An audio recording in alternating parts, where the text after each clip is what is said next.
Let's start with a clean environment, and more than 60 residents in the Ayawaso North municipality have been issued summons for failing to clean their immediate environs. Now, this exercise is the pilot program of Operation Clean Your Frontage, launched by President Akufo-Addo in 2021. I'm sure you recall that. The Chief Executive Officer of the Ayawaso North municipality, Zakaria Mohammed, is leading a group of sanitation officers there. There's more in this report. If it's a man, he shouldn't come. He should dare not come. It's not a party matter. It's about development. It's about a greater Accra. Let Accra work. So, I mean, what's the problem with this place? Sorry? What's the problem with this place? Yeah, I think that the shop is owned by one MPP man, one MPP guy. And what's the problem with him? Yeah, it's dirty. So it's part of his work. It's part of his frontage to clean it. Yeah, it must be his duty. Yes, so he has to clean it. It's not about MPP and DC here, no. At all. And where's the person? He's not in, but we'll look for him. Once we have said he's having notice. Yes, I think he has been given a notice. So he has to comply. Okay. And the notice is to what effect? What are they supposed to do? They are supposed to clean it. Yes, every drain in front of your house or store is part of what? Your frontage. You have up to the middle of the road to clean. From this side, up to the middle here. From that point to this side, is the duty of the household or the store owner to clean it, including the drainage. And this side to this side is part of what? This place. They are supposed to clean it. So no one has no right to say, oh, I won't clean it. No. Whoever dares the law will take its course. Yes, he must not dare the law. That because I'm A and B, so nobody's above the law, not even my good self. What's the worst that they could be facing if they fail to do it? Imprisonment. Yes, that's the worst. We have fines, imprisonment, and the rest. So he's in trouble if he refuses to do it. And I will follow it to the letter. I'm going to follow it. Our toilet, neighbor, toilet. You have to ask.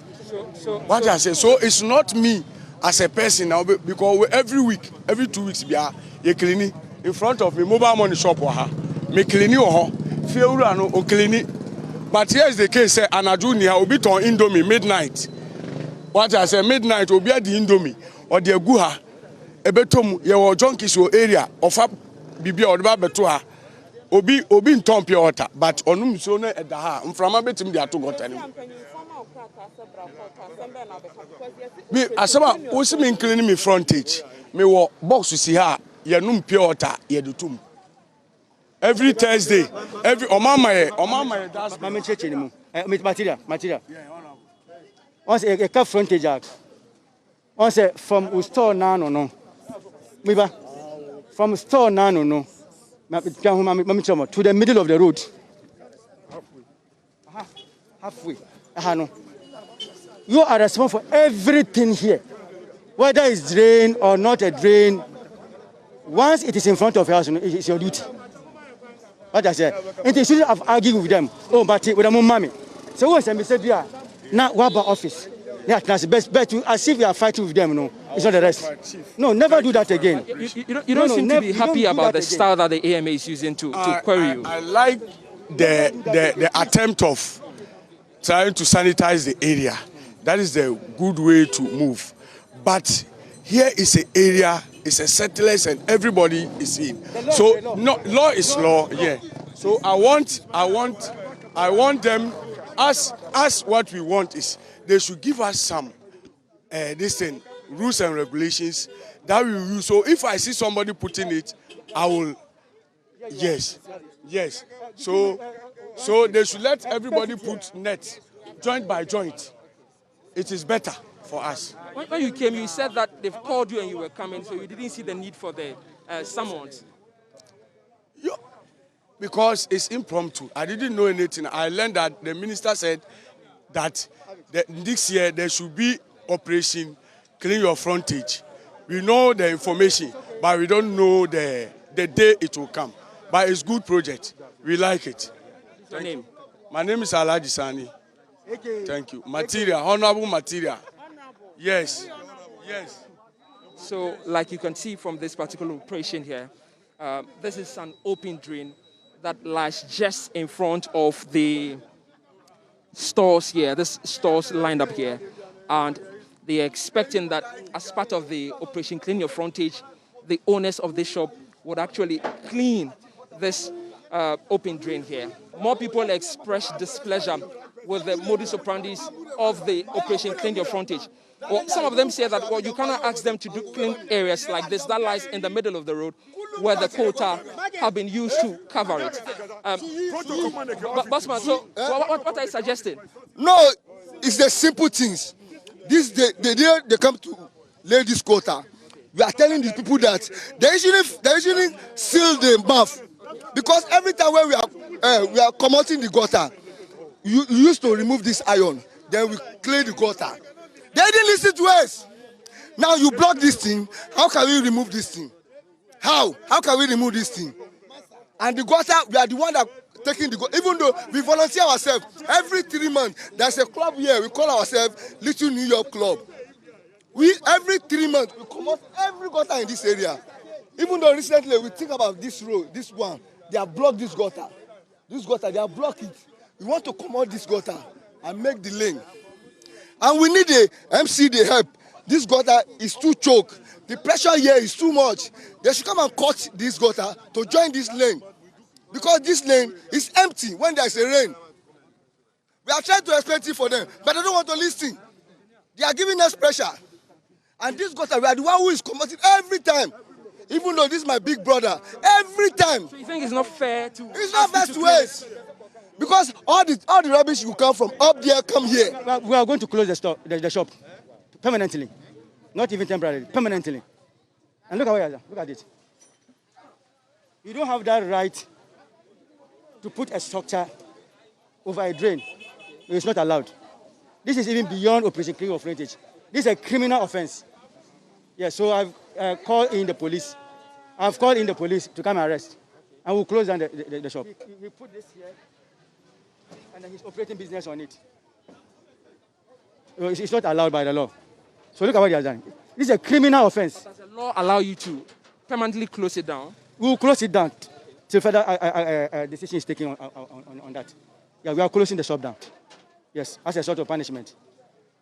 The chief executive for the area is promising to bulldoze all these buildings here. He says that originally the plan is that a pavement will be there. But that doesn't seem to be the situation at the moment. That they've built their stores on the pavement, and that flies in the face of the regulations for planning an area.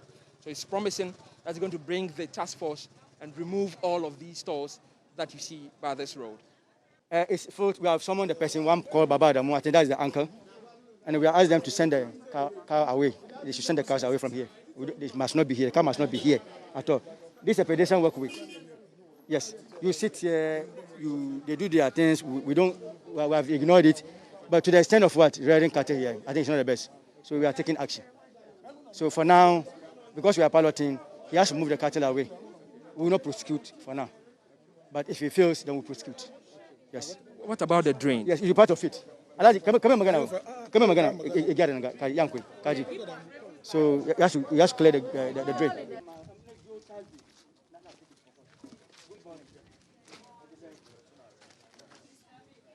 Now,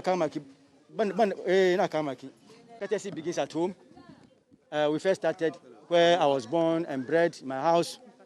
Yes, there were food that were seemingly negligible per the law, but I mean to know where's my own blood brother.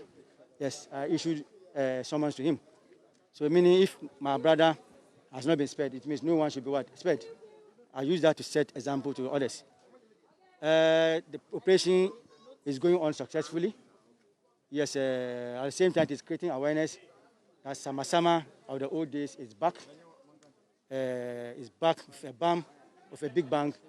Courtesy, Honorable Rekote, the hard-working regional minister. So far, about 60 or plus people in only one section or one block of the municipality called Aquachuro have been summoned, and they will appear before us at the assembly for cautioning any other remedies apart from what prosecution. Yes. Then on 1st February, they've seen the signal that we will not spare anybody. The operation has come to say. So I hope and I believe they will comply.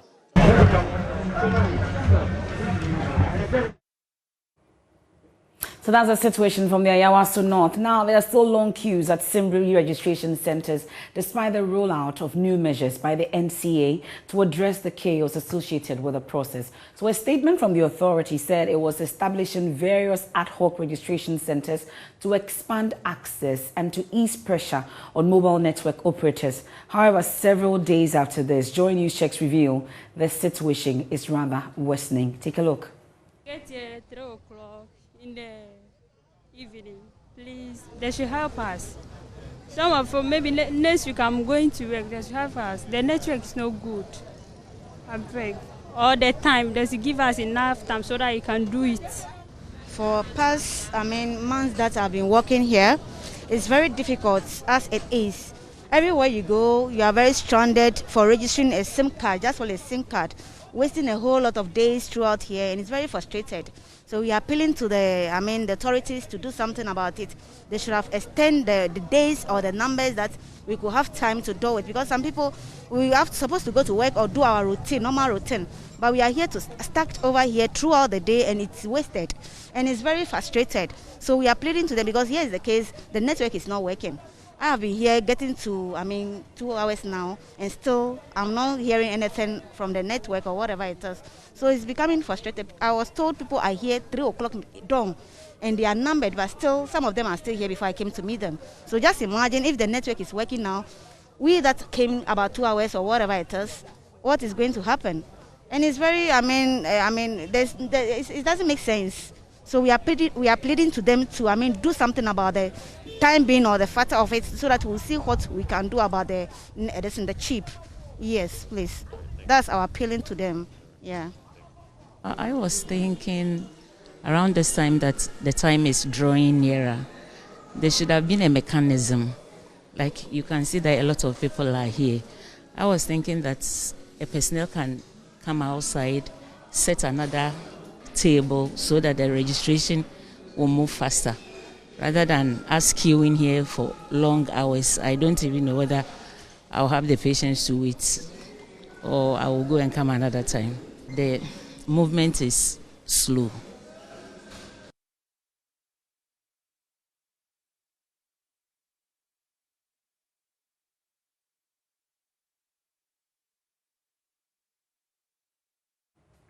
So that's the interaction with some customers, and my colleague Blessed Suga joins me in studio. He's been out and about all day, and he joins me in studio with what he found. Blessed, good to see you, and welcome to the family, I should say. Thank you. Good. So which areas did you visit today? We know that the National Communications Authority indicated last week that they were rolling out a number of measures that was aimed at decongesting all of these registration centers. That was the indication last week. But our checks this week is revealing that the situation is not improving. It is rather worsening. And so we decided to go through some of the spots and centers across town to understand what's happening out there. We've been to about 5 different sets of areas that indicate that the situation is not improving. You know that as part of the measures, there were going to be ad hoc centers at Lorry, parks and churches as well. That's what the National Communications Authority was indicating, but that's not entirely the case. I would want to believe that they are still in that process of putting the arrangements together to identify some of these hotspots where they could go to and decongest the situation, because a lot of people appear to be complaining about the procedure. First of all, it appears that when you go to the registration centers, the network system is not as smooth or as fast as you would want it. So we went to, for instance, the Nungwa first stop, where the indication is that from 4 a.m. till now, only 2 persons have registered. Oh. So that's how bad the situation is. And a lot of people are complaining, are appealing to the authorities to try and act fast on the situation. One of the registrants that we spoke to was trying to tell us how the attempt has been made since last week just to get a SIM card registered. And the attempt has been going on unabated. The congestion is one set of a problem. And then you also have another leg being the concerns about the registration process itself. To be fair to some of the mobile network operators, we may not be able to put out their names there, but they would not comment on why there's a breakdown in the network system. We're not able to tell as of now if the system is amalgamated where all the MNOs are on the same platform. So what we have now is different situations and varied queues across some of the centers that you have. And so it would be in the interest of the National Communications Authority to come out on that. We've made some attempts to speak to them. We've been to their offices this afternoon. They are not willing to comment on it. It appears that they are still working on that. So at the last minutes, just before you came on, the NCA tells us they are preparing to issue another statement to that effect. We wait to see, hopefully, if that comes up. But in your interaction also, it appears some people are on the verge of giving up in terms of the SIM card re-registration. And that would happen certainly because if you're an individual and you have not just one SIM card, there are individuals with about 3 or 4 SIM cards. It would mean that you'd have to go through this trouble. On the average, it's going to take you more than 2 months just to get all the 4 SIM cards registered. That's the concern here. So if it's taking me on the average about 2 weeks to get the first SIM card registered, you can predict what will happen in the coming days. So that has been the challenge and the main concern of all the people that we've interacted with. We've been to some of the centers. You'd see that the situation varies in terms of how the arrangement is based on the environment and what's happening. Some of these public centers, you know that anyone at all could walk in. So you have more and more people pouring out into these public spaces, particularly when it's a place where when you're moving, you can easily identify the registration center.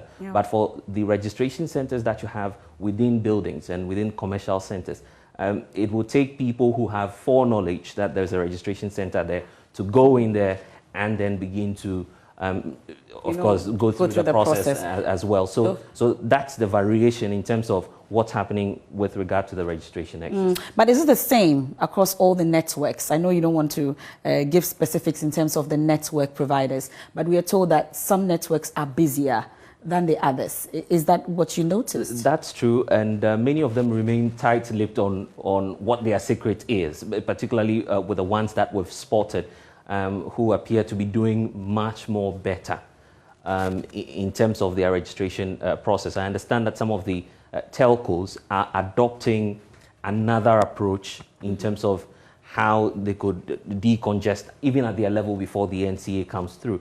So one of the networks that we've identified, we understand that they engage their customers prior to the registration process. So you are engaged before, you are asked to a few details just to confirm if the details you've uploaded online. You know that there's an option for you to use your mobile phone to go through the first phase of the process. Some telcos are going beyond that to integrate, to compare some of the data that they already have on you to simplify the process for you. So some of the telcos are doing that, but they would not comment on what strategy they are adopting, or for business reasons, they would not want to go out on that. But the others, and some of the market leads, if we could call them as such, are having difficulty because of the numbers. You know, some have a greater share of the market, so quite a lot of people. And talk about the greater share. The share, we have it on the screen now. This is how it looks like with the mobile data subscriptions per mobile network. The market share, as we have it, so MTN is leading. You can predict that. Exactly, with 67.37%. We have Vodafone. It's followed actually by Airtel Tigo with 16.62%.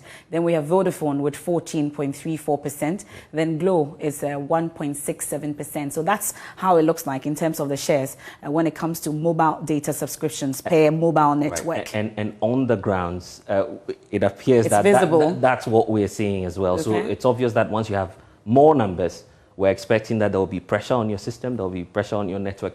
We're not able to tell the technicalities of it because we're not privy to what arrangements the National Communications Authority. But what we are told by the these, telecoms chamber, right. for instance, is that they're using a system that has been put in place by the NCA. So these mobile networks are not using their own system for this re-registration. It's a system that has been put in place by the National Communications Authority, by Kelny GVG. And that's where, what's where they are experiencing right. this. And MFA, that's where the doubt is, because if it's a general platform, then if there are concerns, you should have that running through all the centers that you have. But what we've observed today is that some of the centers, for instance, the one we visited at Nongwa, had a challenge with the network. Yet we moved to Osu, and that was not the problem. The problem was rather about the numbers. So if there's some level of convergence on the platform and on the applications that all the MNOs are using, the question then is, why are some centers having these challenges as opposed to the others? So these are the questions that are going on, and we'll wait to see what the NCA will have to say about it. By the way, have you registered your SIM? We'll go through the process, definitely. Okay. Well, thank you very much, Blizzard. I would love to have you throughout the show, but I'll have to let you go. Yes. And welcome once again to the family. That's my colleague, Blizzard Suga. He's been out and about on this SIM card re-registration exercise and been bringing you details on that. As we said earlier, we're still waiting for the NCA, an official response to this, because in spite of the ad hoc measures that they put in place, we're still experiencing the challenges with the re-registration. So as and when we get it, we'll bring more to you. But we move on to some other stories this afternoon, and students must be ready to contribute to solving the university accommodation problem. Now, that's according to management of the University of Ghana, which is hinting of a significant increment in residential fees as a measure of expanding its current residential facilities. Now, scores of newly admitted students were left stranded last week, with some of them considering abandoning their courses due altogether as they could not find residential spaces on campus. But management of the university says students must brace to pay more to help deal or provide the increasing student numbers. We'll hear from them shortly. But first, though, listen to my colleague Manuel Cranton report from his earlier visit to the campus. Long faces and outright despair. The most obvious expressions worn by the many frustrated students who, just like their mates from the year before and the ones before that, cannot find accommodation after gaining admission into the University of Ghana. I was happy, like when I had the admission to study at this university, because it was my dream university. Yeah, everything was okay. Daniel Elijah Chum is a newly admitted student at the university. Unlike anything he expected in his first few days in college, what was to be his dream school is gradually becoming his nemesis. He's only one of the many freshmen who are struggling to secure a spot in the limited residential facilities on campus. The accommodation portal was opened exactly at 9 a.m. as yesterday morning. So I was online around 8:50 a.m. waiting for the portal to be open so that I can be fast about getting the accommodation. So by 9:02 a.m. I was on the website. Any hall I choose, there will be like there's no room available. So I was okay with it because I chose several rooms that I chose all the halls and then like I didn't get any room. So from that time I didn't know what to do. So I had to set off early from Winneba this morning around 6 a.m. to get here to fish out how things will be going concerning the accommodation. He's been roaming the entire Legon campus for hours, dripping with sweat, and the brown envelope containing his application documents literally tearing apart. He's now thinking of abandoning his course altogether. I've done whatever I could. I've been moving from halls to halls, floors to floors, but like no one. I've spoken a lot, so Mikra, I'm even tired. I'm even tired. I feel like I've gotten the school, but I've not gotten it. So now I'm stressed out. At times, like I want to say, I want to give up. Yeah, like I want to give up. I want to stay in the house and then come the following year rather. But Daniel is not alone. He takes me to see his other colleagues who are in much the same situation, if not worse. We were told that because of the modular system, all the people that were admitted 2020 and 2021 academic year were not permanent residents. We were just having our accommodation for just 1 year. So, and then this year, hopefully, they said we all should apply for a residence. So I tried to apply, but I couldn't get a room. Yeah, so I have to go back to the old ways of going and coming, which is very costly. But this frustration does not only stay with students. Their parents feel the pinch just as much. Antiama's daughter was not lucky with the online application. She is still yet to get a room, even after close to 8 hours of moving from one residential hall to the other.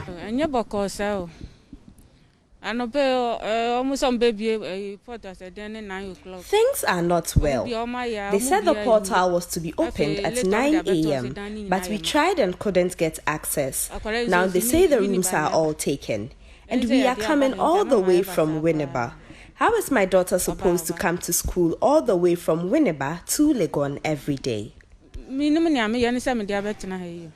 And the story is same for thousands of other students and their parents. Indeed, most of them have had cause to explore off-campus options. Some of them are fortunate, and others not so much. Outside campus, to try our luck whether we'll get a hostel. So we chanced on one kind of uncompleted building, but it has been, a little touch up on it, and it's quite okay. We saw some of the students there, so we also tried to go there and then make inquiries. So it's 2 in a room. Then 2,000 watts. He said 620 cedis. Semester. Can you imagine? 2,620 cedis for one person. Yes. Now, with each passing admission window, the accommodation crisis here at the University of Ghana only gets worse. But how many more Daniel Elijahs will be forced to abandon their entire university dreams owing to lack of space? Will this be the year that university management deals decisively with this problem? Yes, so maybe this could be our last time of reporting on this problem. For JoyNews, my name is Manuel Cranting.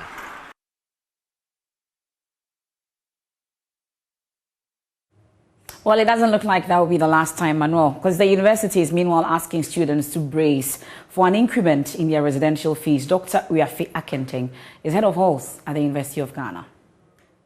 Let's take the new Vikings building, that is Saba. I'm told that 2 in a room is 7,000 and they were oversubscribed.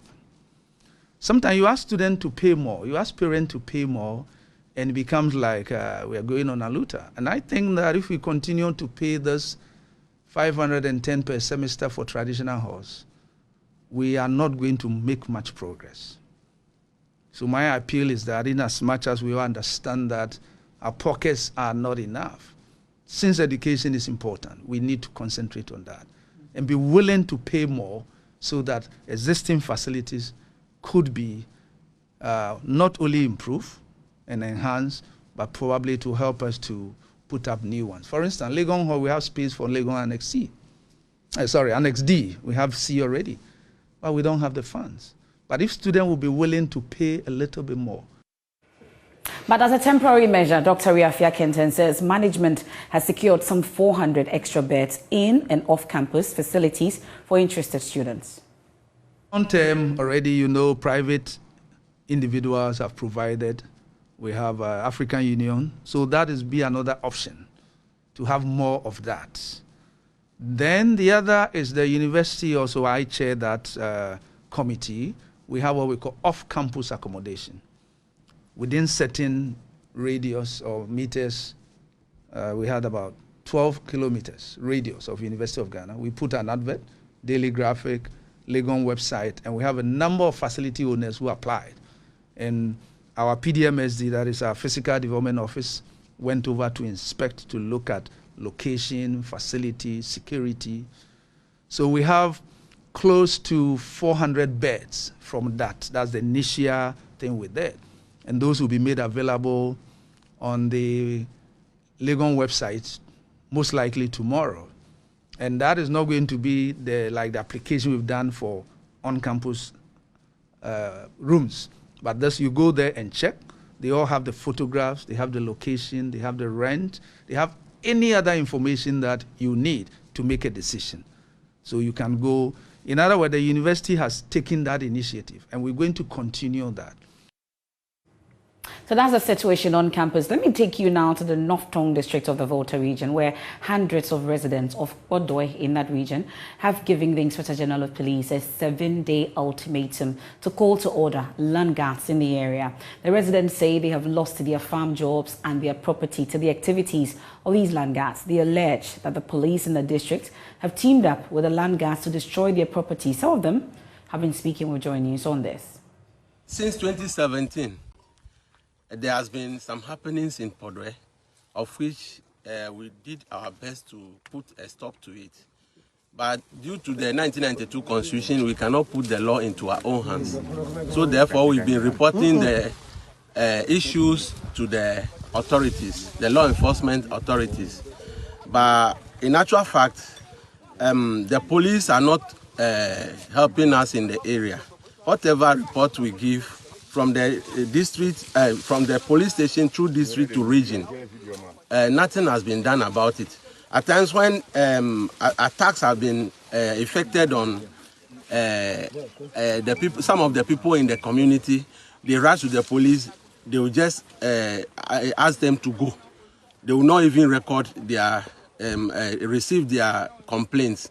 And again, sometimes they will take the complaints, but they will not work on it. And if you are denying someone a justice, you know what will happen afterwards. Are we Ghanaians? Are we also binded by the 1992 Constitution? Are the police doing their work? I don't think so.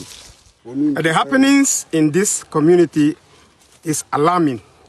And the fact is that people are planting cassava, and these land guards will go and remove the cassava and then mounted a danger in the farm that the people should not step the farm again.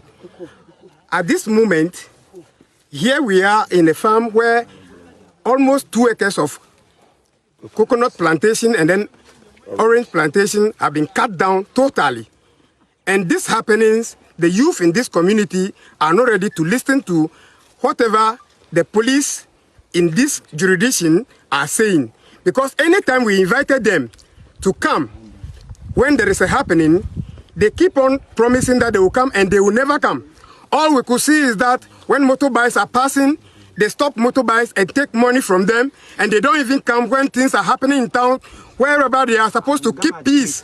They are rather keeping war in between the two parties in town.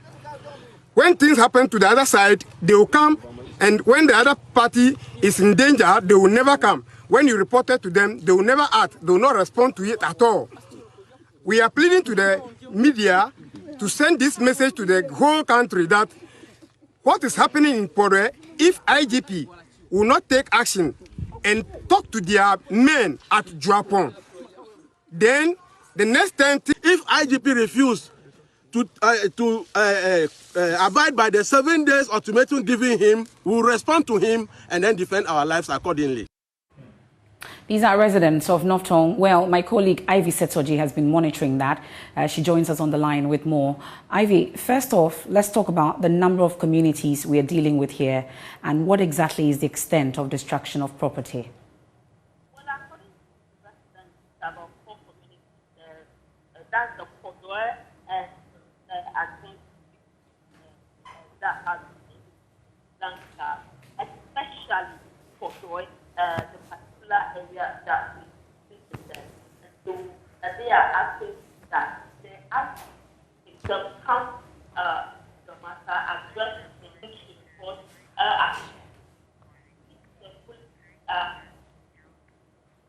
Okay, well, we'll establish a proper connection to my colleague Ivy Setoji. That's a very interesting story that we need to get some more details and updates on because they've given the IGP a 7-day ultimatum, or they take the law into their own hands and deal with the land guard situation there. They say that their properties have been destroyed and they are alleging that the police is conniving with these land guards to rip them off their properties and take it off them. And you've been hearing some of these residents. Ivy Setoji will join us back again, and then we can get more details on this. I bet you couldn't hear as well. But let me try her again, and then maybe we have a better connection this time. Ivy, hello. Better. We can hear you loud and clear now, Ivy. So tell us once again which communities we are talking about here and the extent of this especially is most affected according to the residents. And they are saying that if the IGP is not respond or has not responded to, is not able to respond to their demand for the 7 days ultimatum, they will take the law into their own hands, because according to them, they have been reporting the same issue to the police station since 2018. They've been to the district assembly. That's with the former DCE, and nothing has been done, especially the police. So they believe that the police have teamed up with the alleged sponsors of the land gas so they can destroy the farm. And when we asked them whether the lands, like they are disputed lands, they said no, these lands belong to individuals in the area. So that's why they want the police, the IGP, to come into the case, because according to them, they are now tired. The issue is getting frustrating, and they don't know what else to do than to put the issue in the media. And how long has this persisted, according to your interaction with them? According to them, it started in 2017, so now nothing has been done about it. Well, they've been accusing the police also, those who are in that area, of conniving with the land gas, so to speak, they are alleging. I'm sure you've been finding out from the police in the area. What exactly have they been telling you? Yeah, we went to the police station where we met the commander, who said his men are on top of the issue. They have been to the area, that the community members, anytime they come to report such issues, they don't follow up. That's according to the commander, who said we should not even quote him, that we should go to the regional PRO, that's Efiatenge, and speak to her on the issue. But what he told us was that the community members or the residents don't follow up on the issue, but they cannot fault his men for not doing their job.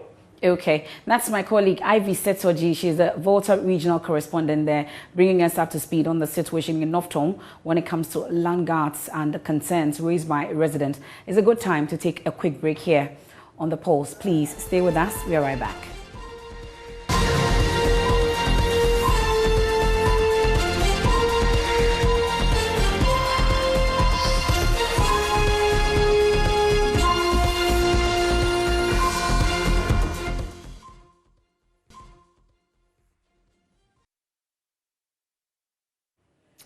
Welcome back, and many thanks for your company here on The Pulse. I know you're engaging with us on all our social media platforms. We are live on YouTube, Facebook, and of course you can join us with the hashtag The Pulse. Now this afternoon, Child Rights International has called for a deeper appreciation of the endemic nature of child trafficking across the country to ensure proper and more effective approach to addressing the menace. Executive Director for the not-for-profit organization, Bright Appear, believes what qualifies as trafficking is more complicated than it appears to be.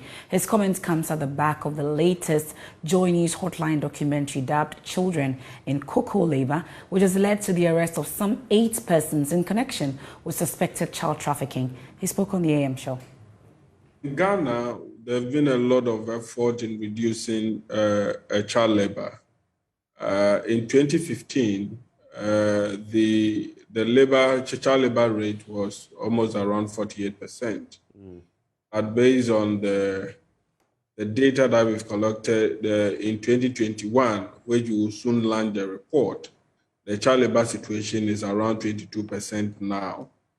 we are hoping that the various interventions that is going on under the sustainability program of the different partners that are buying cocoa from Ghana will see further reduction in child labor situation. So we are hoping that these interventions will provide some level of support in terms of the way and manner we have to deal with this particular issue.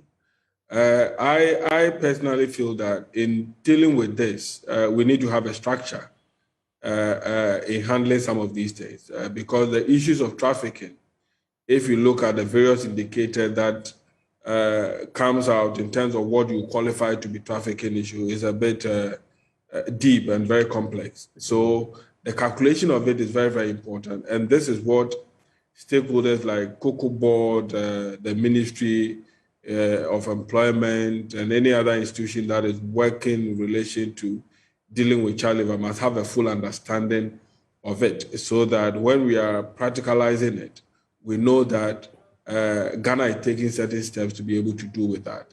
I listened to Cocoa Board yesterday on some of the steps that they are taking, especially the arrest. But from my perspective as a social worker, we have worked in over 1,000 plus communities in the cocoa grain community, including Eliukrom. So I understand the dynamics that pertains there. And we have collected data in the over 1,000 communities. So there's a clear understanding of the situation that pertains in the cocoa sector.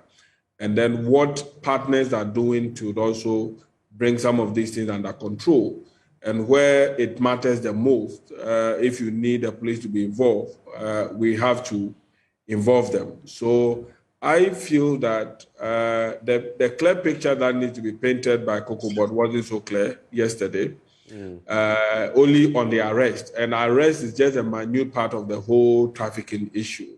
So just to lay emphasis on arrest is not even enough to describe the effort that you've put in, but it's a supply chain activity. So you need to also have a clear understanding of how the dynamics are to be able to even do the arrest, because the arrest alone do not stop the perpetrators of this act. Because if you listen to the documentary, clearly at a certain point, they even involve the police to be able to execute the agenda.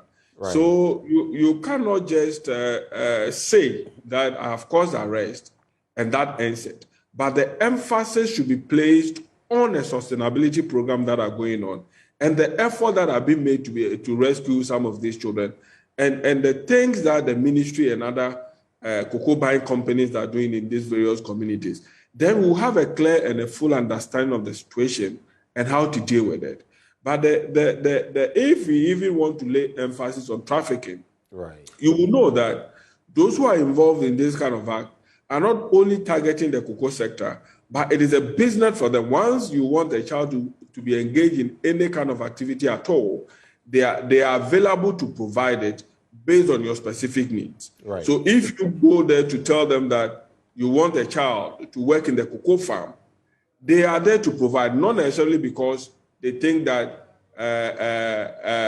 they are bringing the children to work in the cocoa farm. All that they are doing is that they are exchanging the child for any kind of work that they want to engage the child in. So that some of these must be clearly have a foundation for us to be able to understand.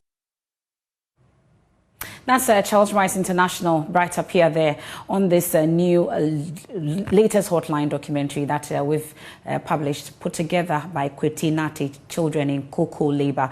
And the latest figures that we are getting from the Ghana Statistical Service after that population and housing census is emerging that children between 5 to 14 years are engaged in economic activity. So look at the numbers. Total number is 229,628. And the gender breakdown, boys are 130,478, and we have girls making up 99,150. And that's the figures from the latest population and housing census. So these are the number of children that are engaged in child labor, rather worrying. And we're told that Cocoa Board has already arrested together with the police, they've arrested about 8 farmers already who are engaged in this. And that's the latest we have. And as we speak, the team is in the eastern region trying to bust the syndicate behind this, where from the documentary is emerging that they go all the way to the north and bring these children and they hire them or rent them, as they put it, up to 800 cedis for them to come and work on their cocoa farms. And we've seen the figures. Children engage in economic activities. What will make us do this? It's time for us to end child labor in this country. Let's head to the Ashanti region now. And management of the Frontage Teaching Hospital has been defending its decision to sack an accounts officer who dragged the hospital to charge over alleged misapplication of COVID-19 funds and abuse of office. The police says it dismissed Awuni Achireba for breaching its grievance protocols and peddling falsehood against management in a case yet to be heard by the Commission for Human Rights and Administrative Justice. Speaking to Love News, Public Relations Officer of Frontage Teaching Hospital, Kwame Frimpong, said it has not received any communication from Shraj and refused to acknowledge the existence of any petition before the Commission.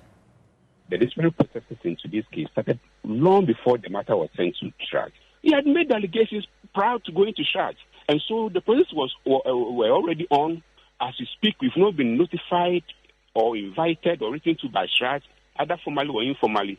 So as far as the board is concerned, it is unaware of any petition pending before Shraj. We have internal grievance resolution mechanisms or channels. When we are staff, when you have issues, for instance, with your head, or if you're in charge, you write to your head. When you have issues with your head, you write to the line director, or you approach the line director. When you have issues with your line director, you approach the chief executive. When you have issues with the chief executive, you approach the board. And when you have issues with the board, you go to the Ministry of Health. That is the procedure. We have a disciplinary code that is clearly disseminated, widely disseminated in this hospital, that we are all subjected to.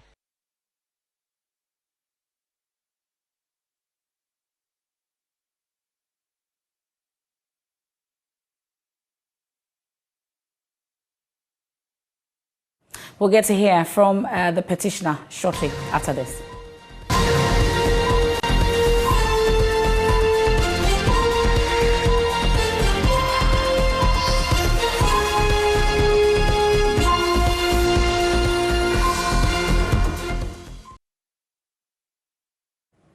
Welcome back and many thanks for your company, because it's been a year and a month since Ghana went to the polls to elect a president and parliamentarians.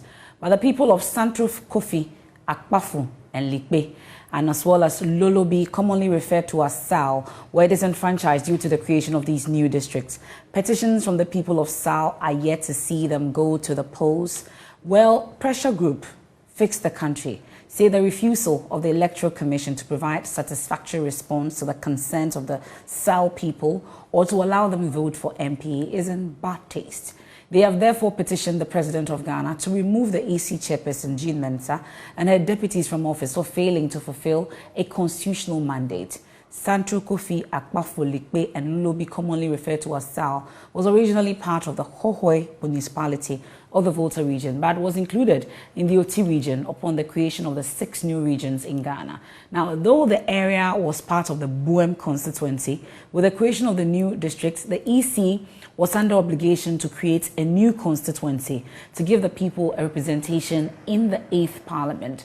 However, this was not done before December 7 general elections, and eligible voters in the Guan district only took part in the presidential election and not in the parliamentary election, that we all know.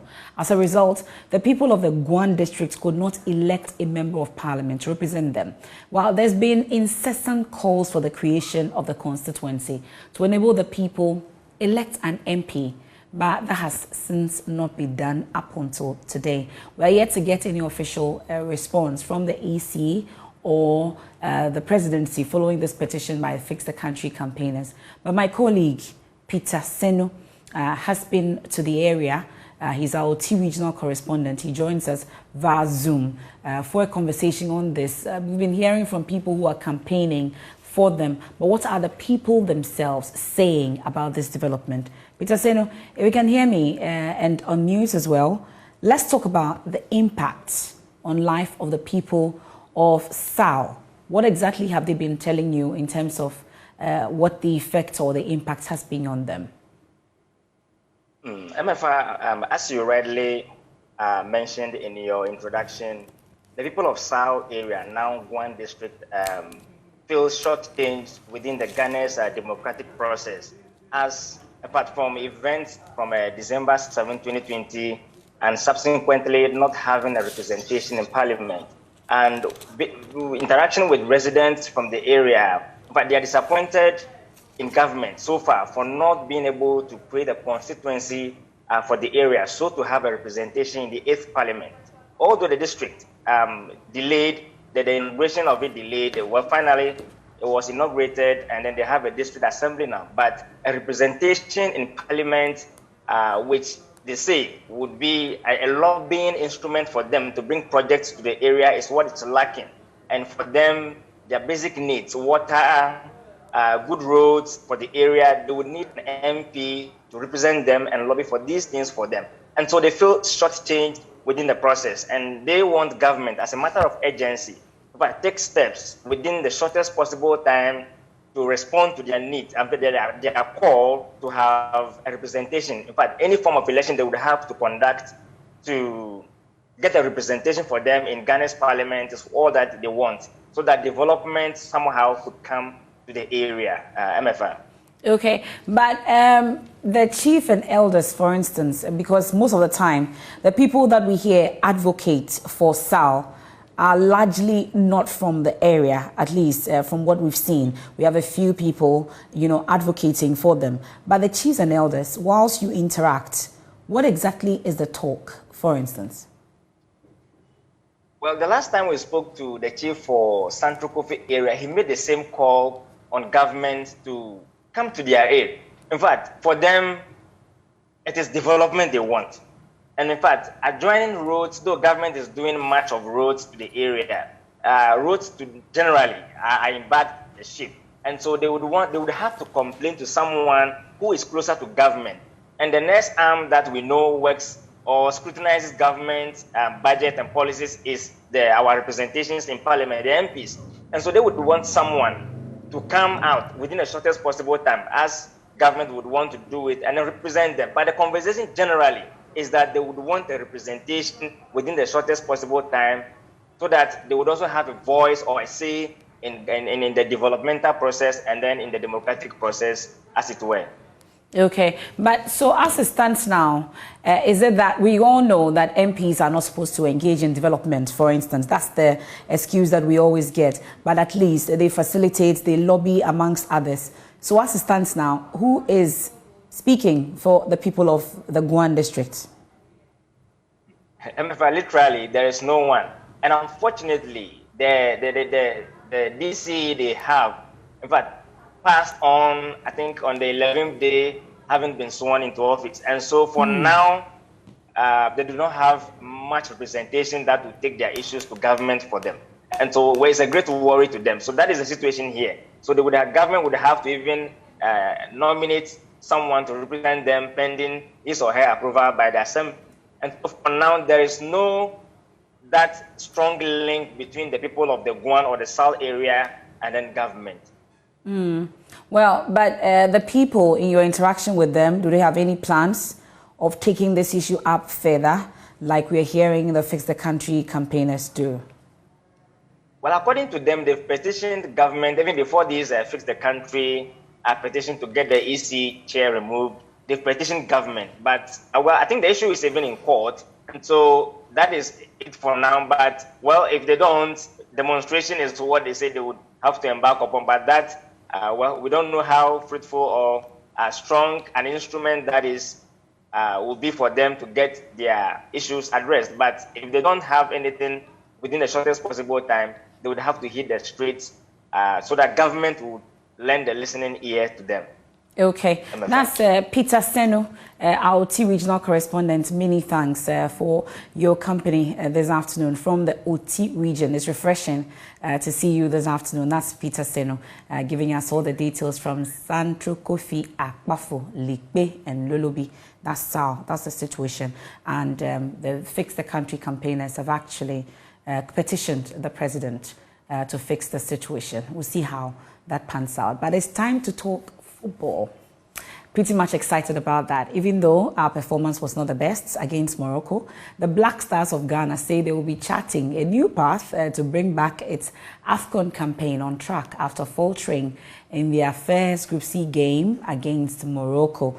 They lost by a goal as Moroccans dominated play. Well, the Stars can make amends by beating Gabon on Friday and Comoros pretty much later. But just how is the team approaching this? Football pundit, commentator extraordinaire, George Adu Jr. is in Yaoundé for the tournament. He joins me via Zoom. George, we all know that we always have such a bad start in big tournaments like this, but we pick up. Is that the case this time round?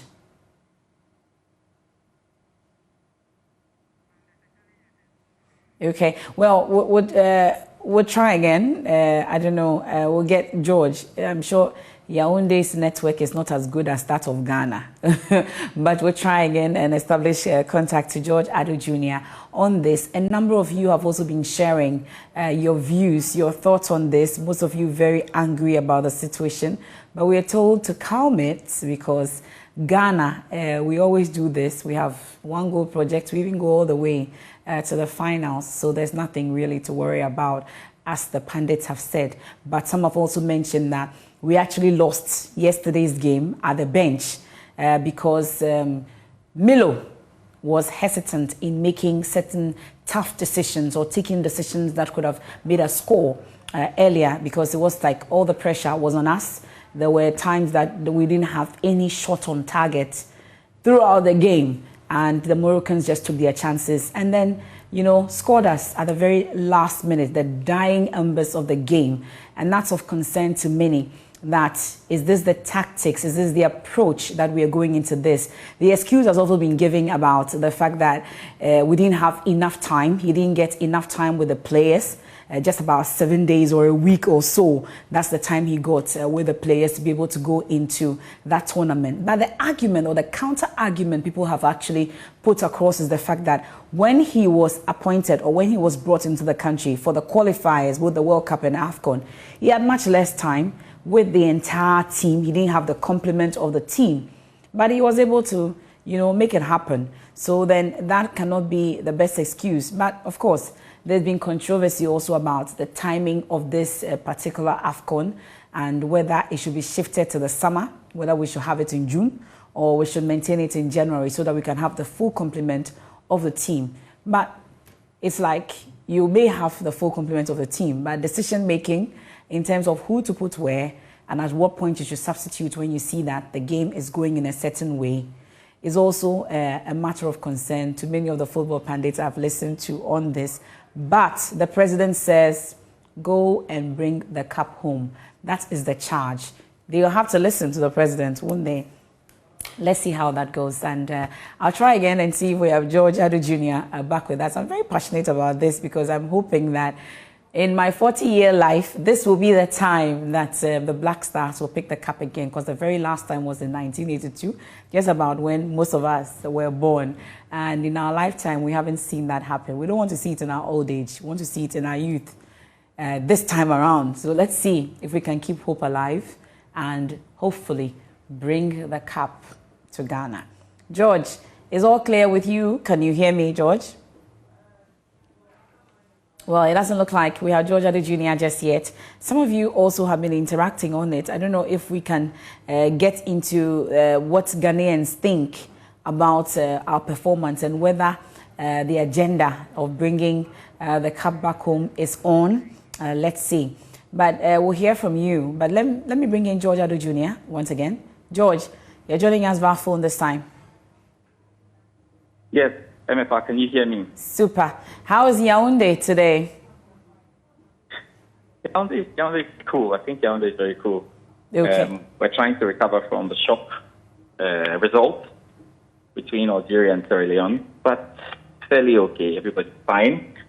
And Ghanaians are hopeful that we can turn things around. Okay. Well, we are hopeful. You are there with them, the team, the Black Stars, the coach. You've heard the coach yesterday after that defeat. You've heard the Black Stars as well. So what exactly is the assurance they are giving us in the background in terms of making it happen in our next game against Gabon on Friday, for instance?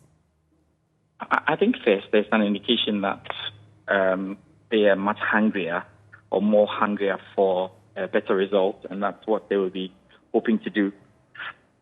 Just on the periphery, it looks like we may have a slightly better team with some of the players joining. Mubarak Okasu, who picked up a knock during the training camp, have been reliably informed that he is likely to be ready for the game. He was actually almost fit for the game, the first game, but Coach Melvin River decided to not risk him, and so therefore we may see him play. There's also news on Mohamed Kudus as the Ajax medical team have agreed to relieve him. The arrangements are currently being done to ensure that Mohamed Kudus joins the team tomorrow. We are not still clear whether that will be good enough time to be able to join the Black Stars against Gabon on Thursday.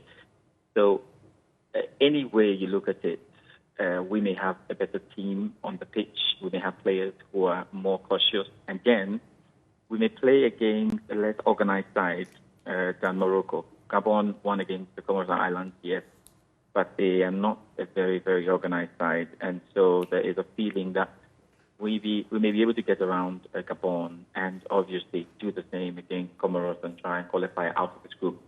There's another thing that we need to pay attention to because the outlets for qualifying are three. You can finish first of the group, second of the group, and then you can also finish as one of the best third place teams, for one of the best four third place teams. So if you look at all of these dynamics, it'd be very difficult to think that the Black Stars cannot pull through out of the group stage. So there is still so much optimism that the job can be done somehow. Well, but there are those who are of the view that Gabon may well be a walk in the park for us. Is that accurate? I don't think Gabon will be a walk in the park. I think Gabon presents a different kind of challenge. That's what I think. It won't be as organized as the Moroccans were. They won't be as cohesive as the Moroccans were. They're sort of trying to find themselves in the competition. But remember that they have 3 points, and so they don't need to push a lot. A draw in that game will be very good for them and could see them to the next stage of the competition. So Gabon, because of the fact that they're not too organized, may give us that opportunity. And the fact that we're probably going to have a slightly better team in terms of personnel, that may change something for us. I don't think it's going to be a walk in the park. And none of the games at the Africa Cup of Nations so far have been, a walk in the park. They've all been very, very, very, very competitive. Could anybody believe that Sierra Leone, who are in the Nations Cup after a long while, would hold the African champions? Yes, withdraw. So I don't think so. I think Gabon will come out and fight, and it's up to the boys to put out their hearts out and get the job done. Well, most of the time, at least all the tournaments that we've witnessed, including the Black Stars, it appears that we always have a shaky start, should I say a faulty start, an unprepared start all the time. But some way, somehow, we pick up and then sometimes even end at the finals, and then some way, somehow, we don't get to win the cup. Is that what we're seeing now? Do you think that Ghana can bring its campaign back on track? MF, I think you chose your words. MF, I think you chose your words so carefully. I think you chose your words so carefully by saying that sometimes we have started badly and sometimes we have done well. It's important to say that, yes, because in 2019 we started badly. We ended up top in the group, but then we didn't see the quarterfinals or the semifinals of the competition. We have also seen in 2010, in 2015, we didn't start well, but were able to go all the way to the final. So I don't want us to be singing this chorus that we don't start well. Yes, if you look at our history, we don't start well. But you would understand that every competition has its own characteristics, and you have to take the competitions as they come and the way they come. So the dynamics of every competition or every Africa Cup of Nations is very, very different, even though it runs through that we have not started well. Yes, we haven't started well in this competition as well. but the dynamic is very, very different.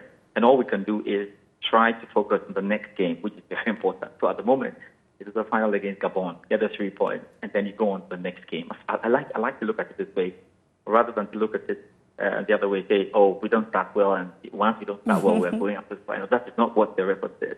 Okay. You know, there are times when we have not started well and gone all the way to the final. There are times when we have not started well and been knocked out as well in the round of 16 and 2019. So it's much paying attention to the job you have right in front of you. The next assignment for the Black Stars is Gabon, and they need to go in and get the job done.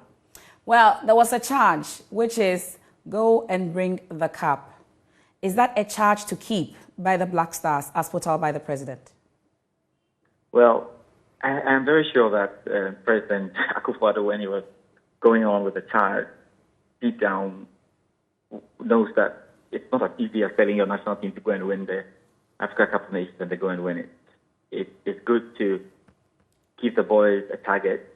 It's good to encourage them psychologically, show them that this is what you want, and prep them, get them going. But I don't think anybody really paying attention to the charge. It's actually coming down. The charge is to play well in 90 minutes. That's the first charge. And I don't even want to, consider that, even though the president has said, yes, he wants the boys to go and win the cup. But it's not as simple as that because the president has charged them to go and win the cup, they're going to come. A lot of presidents have also charged their national teams to go and win it. The truth is only one is going to win it. So for now, we want to be very concerned and want to keep ourselves thinking about what must be done next in getting the team tactically up there, getting the right personnel, hoping that the tactical team and the technical team will be able to switch when they have to switch, and we get the 3 points against Gabon. I'm very, very, very sure that President Akufo-Addo now is concerned about the next game for the Black Stars, and that's how we will go. We perhaps to start talking about that charge if we're in the final. Hey, look, remember there was a charge to go and win the Africa Cup of Nations. But for now, first stage is all about going right in there. And the president knows that this charge may not end up being it, or could end up being it. So we can just be hopeful that good things will happen to the boys here.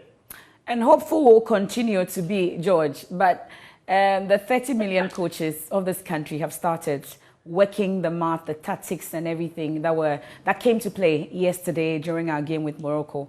And top of that, what I've seen so far or heard, is the fact that Milo made some poor decisions in terms of subs and amongst others. It appears he just didn't have control of the game yesterday. You watched the game. Your own thoughts? Well, I didn't hear the last part of the question, though. I didn't hear the last part. I'm saying that the many coaches in this country have started talking about the fact that it appears that Milo made some poor decisions yesterday. He wasn't bold enough to make certain decisions that could have, helped us win that game yesterday. From what you saw, was that the case? Were there tactical errors? Yeah, that was the case. The feeling that he substituted very late in the game was very right. We thought that there was enough time to take off some tired legs. There was enough time to switch up, and we had some good players on the bench who could come on the pitch and make a difference. He said in his press conference that now he saw it a different way. He thought the team was in control until they conceded, and perhaps they made some sense there.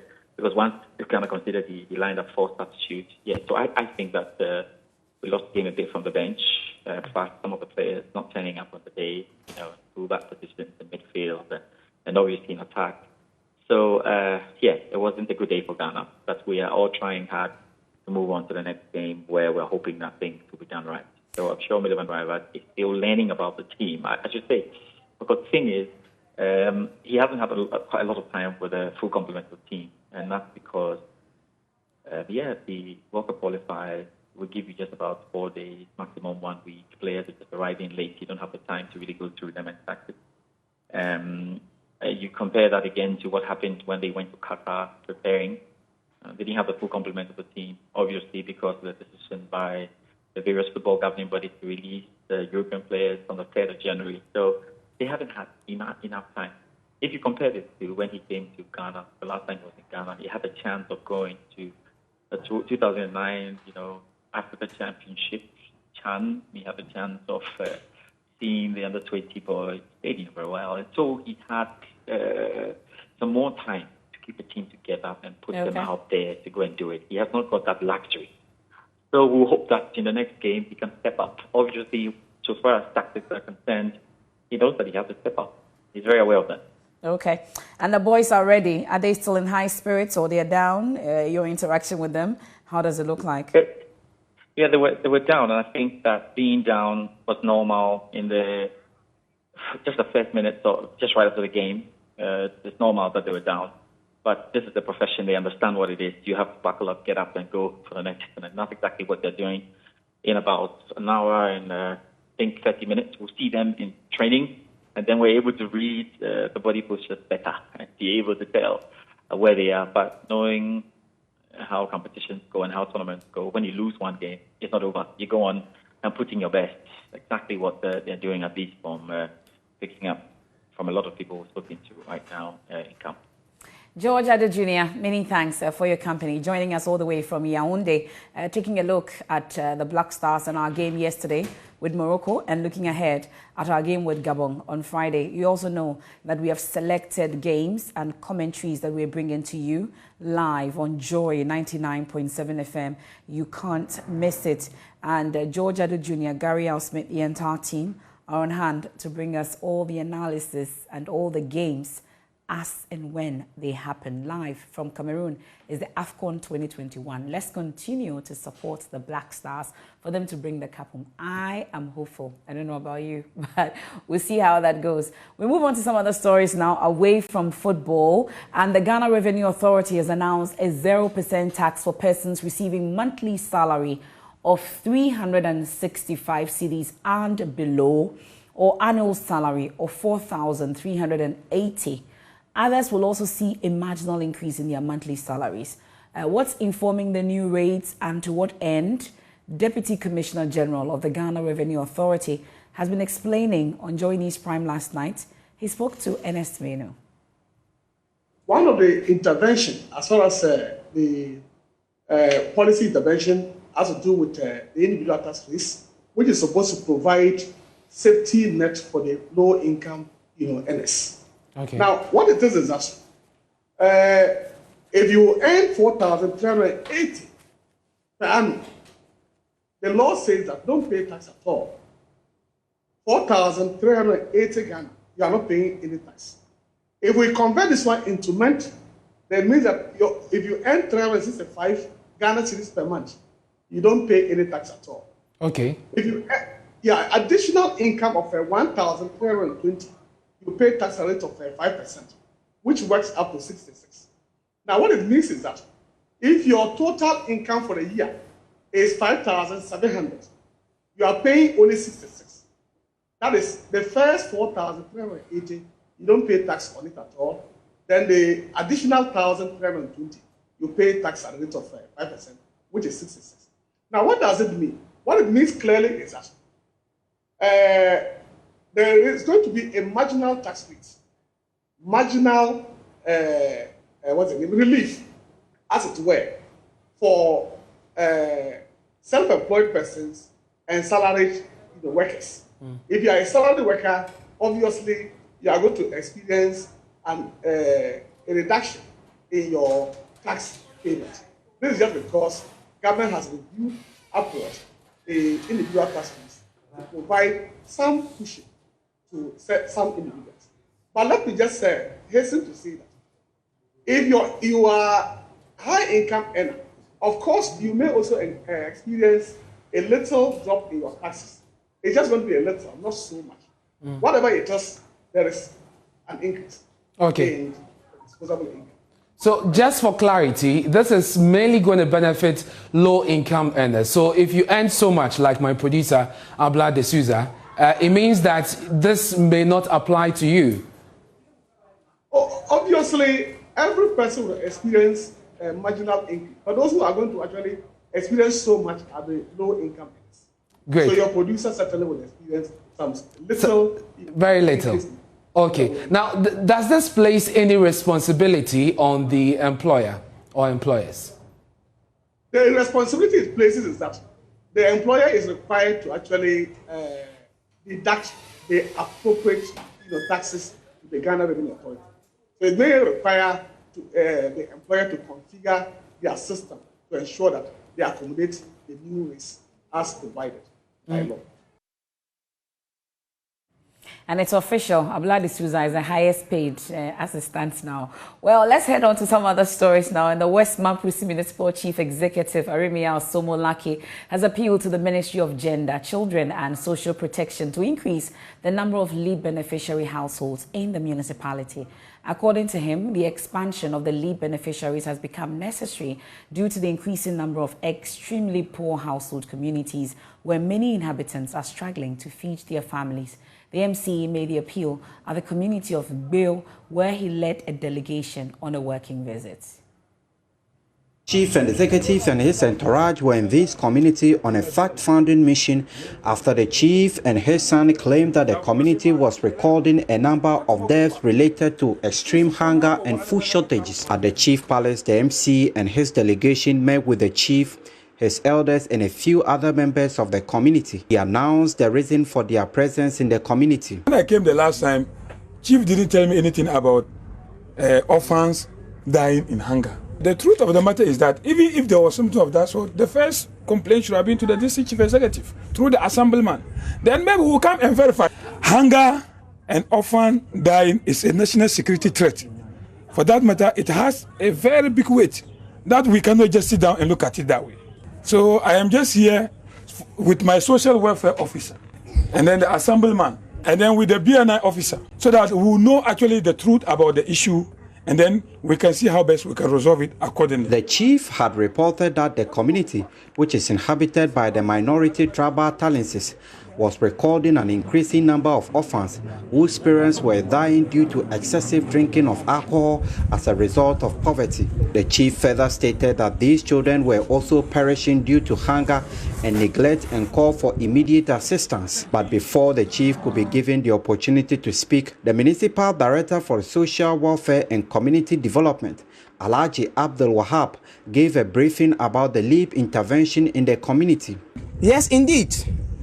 Our database shows that BIO was having 46 orphans as at the time of the data collection. And out of the 46, 20 were females or 20 were girls and 26 were boys. And the elderly, the aged above 65, there were 30 in this community. The PWD were 11. Infants were 18. So this is the database we have at West Mamprusi. And the essence of this LEAP program is to smoothen consumption. So if we are implementing LEAP in this community and we've been paying LEAP to this number of people in this community and the focal person has not reported to the office that people are dying out of hunger when LEAP program is still there and they are still taking it, then that was what beat my imagination, and I told MC no, unless we come and hear from chief and the community. The chief, Bill Rana Mbe Ntima, repeated his claim before the MC and his delegation, saying he spoke out of goodwill and only wanted assistance for his people. What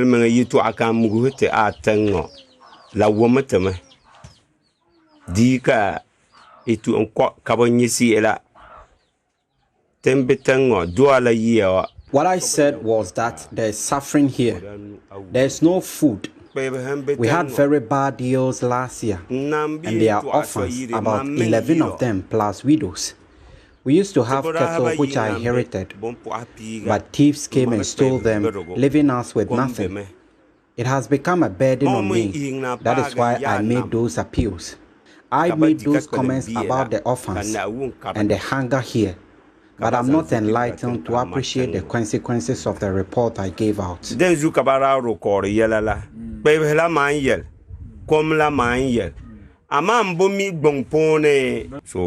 mambo bangsi el kara mense, mambo mi dongo, mandatu afable basong.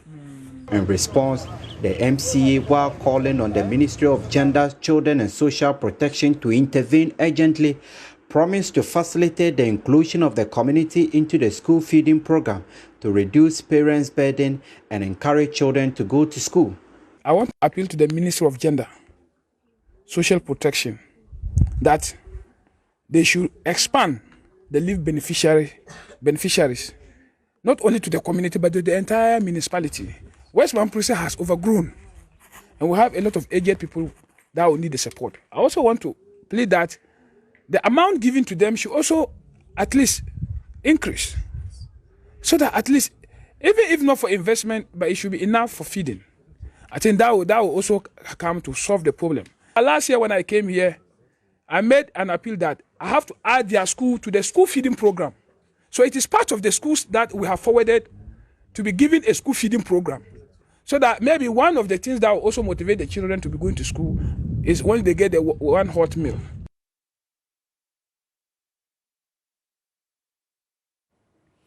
Well, we'll take a quick break. We're right back with more sports here on The Pulse.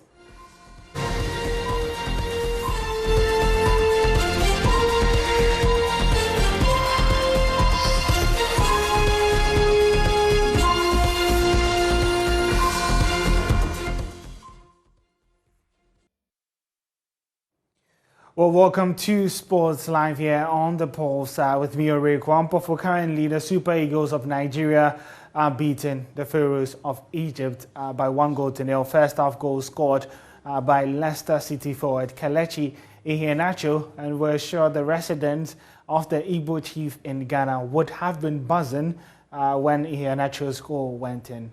We do have our man in that residence, that's Joel Bote of the Joy Sports team. And he'll be taking us to what exactly is going on there and what the expectations are and how the reactions have been with Nigeria taking the lead there. Joel, you can take away.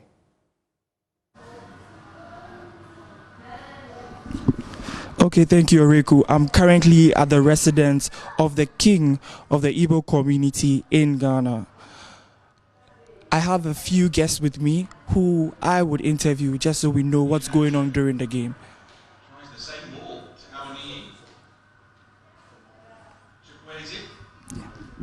So, sir, please, your name, and just want to ask a few questions to where you feel Nigeria are at the moment. Thank you so much. My name is Chief Douglas Chukwuemeka Davis. I'm the PA to Her Majesty. When you look at the game, I think we are comfortable.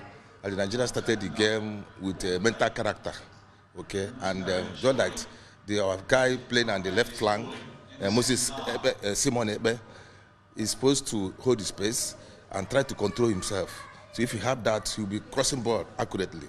But going forward now, at least getting this one goal is a boost for us. Then Iheanacho and Cho have done well, so we're looking for more goals. Thank you so much. Thank you very much. Thank you very much. I have with me another guest as well. Yes. Your name, and I just want to find out, with the goal, what was your feeling about the goal? Oh, nicely, very, very nice. The goal in football brings up the spirit of the football in every viewer. Anyway, my name is Chief Aniokwe Obiora. Okay, one more question. What do you think of the current Nigeria squad? With a new coach, what do you think of the current Nigeria squad? Well, what we are seeing here is like a replica of the Super Eagles of 1994. Yes, the squad we are seeing here are super squad. I just hope that they will maintain this pace and keep it up.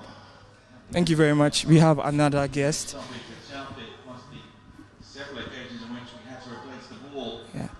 Sir, your name, and then I just want to know, how far do you think the Super Eagles of Nigeria can go in this tournament? I am Mr. Joseph Temple, I believe that Nigeria will still get a goal here because so far so good. They are holding the ball and the possession belongs to them so far. So if they could continue the way they are doing now in this first half, I believe there will still be another goal. And how far do you think they'll go in the tournament? I believe that they will qualify to the 16th round, to the round knockout. I don't know what will happen after that, but I believe that they will qualify to the round 16. Thank you. Thank you. So I'm taking us to the king of the Igbo community in Ghana, Dr. Eze Iheanacho. Igwe, one simple question. Looking at the current squad of Nigeria and the lineup that has been put out there, how far do you think Nigeria can go in this tournament? It is my prayer that Nigeria are going to come back home with the cup. We will win. We're going to bring the cup. We'll make Africa proud. We'll make West Africa proud. Sorry about that. I also wanted to find out, this game, do you think Egypt stand a chance against you, or you think you are dominating throughout? No chance for Egypt. This is about 40-something minutes of the game. We are dominating, and we're going to dominate to the end of the game. We'll win. I'm hoping that we're going to have 2-0. We're going to have 2, and then we'll have nil. We'll have 2. Thank you very much. So that was it. We are currently at the residence of the king of the Igbo community in Ghana. We're hoping that Nigeria do score another goal. As you can see the reaction over here, they are very interested in how the Nigerians perform. Hopefully they go far in the tournament and we see more of this. Thank you. Well, thank you very much, Joel Bote. And it's just a couple of minutes left to the halftime whistle. It's the Super Eagles of Nigeria who are currently leading Egypt by 1-0, courtesy a strike from Iheanacho. I will be here to bring you highlights of the game during the sports segment of the Joy News Prime, so do well to join us much later. And of course, we are your hub for everything happening in Cameroon. We got our man on the ground, George Addo Jr., who will be bringing you some behind the scenes as well, so you can be tuning in at 10:30 p.m. on FanZone, and also Cameroon Soccer Fiesta on the Joy Prime channel later at 9 p.m. as well. My name is Oreku Ampofo, and we'll be back later with update of the game on Joy News Prime.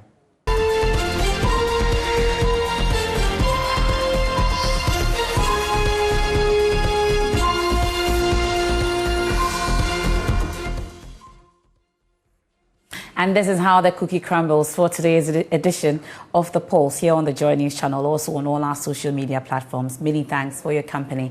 There's more news when you log on to myjoyonline.com, from business, entertainment, sport, right there for you on myjoyonline.com. But right now, though, we have Let's Talk Showbiz to stay with us. I am Meme Fapo. Have a good day. And we're told today is International Thank You Day. And thank you for being a part of us.